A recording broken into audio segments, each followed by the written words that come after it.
নমস্কার। ঋষিবাণীর আরো একটা নতুন পর্বে আমি অর্ণব আপনাদের স্বাগত জানাই। আজকে আমরা যে রাশি নিয়ে আলোচনা করব তা হলো বৃশ্চিক। আর এই বিষয় নিয়ে বিস্তারিত আমাদের সঙ্গে আলোচনা করার জন্য রয়েছেন শান্তনু শাস্ত্রী। নমস্কার। নমস্কার। বৃশ্চিক রাশির মানুষের জীবনের সফলতার প্রকৃত রহস্য কি?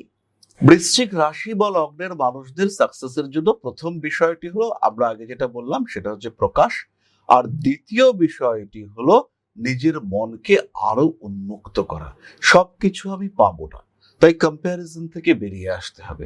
ঈশ্বর চিন্তায় নিজেকে মগ্ন রাখার চেষ্টা করতে হবে। আধ্যাত্মিক জ্ঞান লাভ, দীক্ষা গ্রহণ, এগুলো বৃশ্চিক করতে পারেন। আর বৃশ্চিক রাশি বা লগ্নের মানুষদের মধ্যে একটা অদ্ভুত ডুয়ালিটি দেখতে পাওয়া যায়। বৃশ্চিক সামনে একরকম ভাবেন, কিন্তু তার মনের মধ্যে অন্য আরেকটা দুশ্চিন্তা কাজ করছে। বোঝা যাবে না সামনে দেখে যে বৃশ্চিক কি ভাবছে। তার এক্সপ্রেশন এবং তার ইন্টারনাল থট, ইন্ট্রিনসিক থট, সেটা কিন্তু টোটালি ডিফারেন্ট। বৃশ্চিক যতক্ষণ এই নিজের দুটো থটের মধ্যে সিমিলারিটি ক্রিয়েট করতে না পারছেন, ততক্ষণ তিনি সাকসেসফুল হতে পারবেন না। কম্প্যারিজন কিংবা অন্যের প্রতি ঈর্ষা, এই সমস্ত বিষয় থেকে বেরোতে হবে বৃশ্চিককে। আর রাস্তা একটাই, সেটা হচ্ছে স্পিরিচুয়াল অ্যাক্টিভিটি, স্পিরিচুয়াল ডেভেলপমেন্ট। মানে আমরা একটা জিনিস বুঝলাম, আধ্যাত্মিকতার মধ্যে থাকতে হবে এবং নিয়মিত চর্চার মধ্যে থাকতে হবে। চর্চার মধ্যে থাকতে হবে, কারণ বৃশ্চিক রাশি বা লগ্নের মানুষ, তাদের সাবকনশিয়াস মাইন্ড খুব দ্রুত অ্যাক্টিভ হয়। এবং এই অ্যাক্টিভ সাবকনশিয়াস মাইন্ডের যে প্রচুর ক্ষমতা, তার সঙ্গে এই শক্তি প্রাপ্তির সাথে সাথে উদারতাকে অর্জন করতে হবে।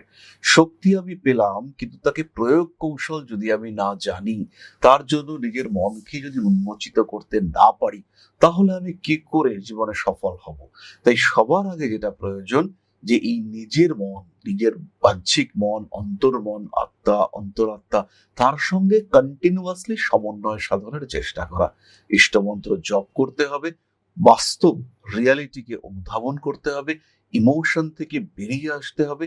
আর রেগুলার বেসিসে ঈশ্বর চর্চা, এটা বৃশ্চিককে করতে হবে। আর যখন বৃশ্চিক এটায় অভ্যস্ত হয়ে উঠবেন, সেদিন এই বৃশ্চিক আর এই সফলতা, মানে সফলতা বৃশ্চিকের থেকে দূরে নয়। সফলতা এবং বৃশ্চিক একই শব্দের দুটি অর্থ। মানে এই আধ্যাত্মিক অভ্যাসের মধ্যে দিয়ে তাদের চলতে হবে।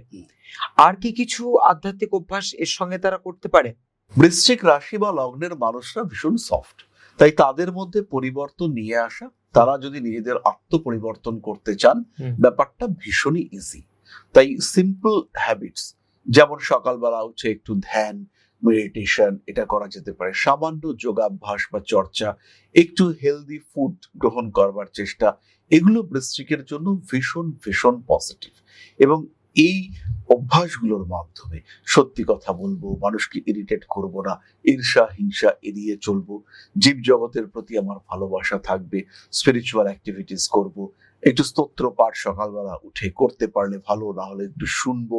এই কাজকর্মগুলো এবং তার সঙ্গে সাধারণ দান, এটা কিন্তু বৃশ্চিকের জীবনের সমস্ত সমস্যা, মোরালেস সমস্ত সমস্যা থেকে তাকে বার করে নিয়ে আসতে পারে। সমস্যা রয়েছে, বাট বৃশ্চিক হ্যাপি। প্রবলেমস রয়েছে, বাট বৃশ্চিকের কাছে দিস ইজ কোয়াইট ন্যাচারাল। সুতরাং বৃশ্চিক রাশি বা লগ্নের মানুষ, তাদের জন্য path of happiness, path of piece, এটা খুঁজে পাওয়া, it is not very tough.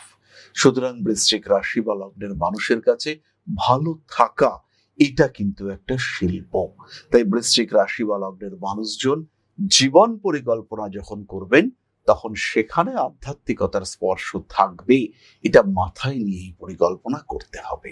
তার মানে আমরা এখান থেকে একটা জিনিস বুঝলাম যে হেলদি লাইফস্টাইল এবং কিছু কিছু আধ্যাত্মিক বিষয়ের উপর দিয়ে তারা যদি নিজেদের জীবনকে এগিয়ে নিয়ে যেতে পারেন, তাহলে কিন্তু তারা জীবনে অবশ্যই সাফল্যের মুখ দেখবেন। এরপর যে বিষয় সম্পর্কে একটু জানতে চাইবো, এই বৃশ্চিক রাশির মানুষ যারা, তাদের কাছে ভগবানের সবচেয়ে বড় শিক্ষা কি হতে পারে? আত্ম উপলব্ধি, প্রকৃত জ্ঞান, প্রকৃত বিজয় বাহ্যিক নয়, আভ্যন্তরে। নিজের মধ্যে যত যা নেগেটিভিটি আছে, তাদেরকে কন্ট্রোল করা, তাদেরকে ডমিনেট করতে যদি পারি, সেটাই প্রকৃত বিজয়। এবং নিজের আভ্যন্তরীণ কুরুচিকর চিন্তা ভাবনা বা উদ্বেগ, সেগুলোকে নিয়ন্ত্রণ করা আর শুভত্বকে প্রস্ফুটিত করা, এইটাই দরকার। এবং বৃশ্চিকের জন্য এটাই সাজেস্টেড।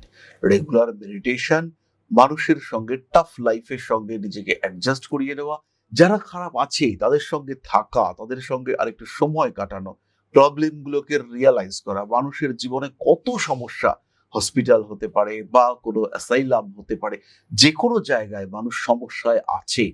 সেই সমস্যাগুলোকে বোঝা, সমস্যাগুলো কি থেকে আসছে সেগুলোকে আইডেন্টিফাই করা এবং সেখানে নিজের মনকে উন্মুক্ত করবার জন্য আর একটু চেষ্টা করা, এটাই বৃশ্চিকের জন্য ঈশ্বরের আশীর্বাদ এবং ঈশ্বরের লেসন্স। এর মাধ্যমে বৃশ্চিক নিজেকে হ্যাপি রাখতে পারবেন, নিজেকে হেলদি অ্যান্ড ওয়েলদি রাখতে পারবেন।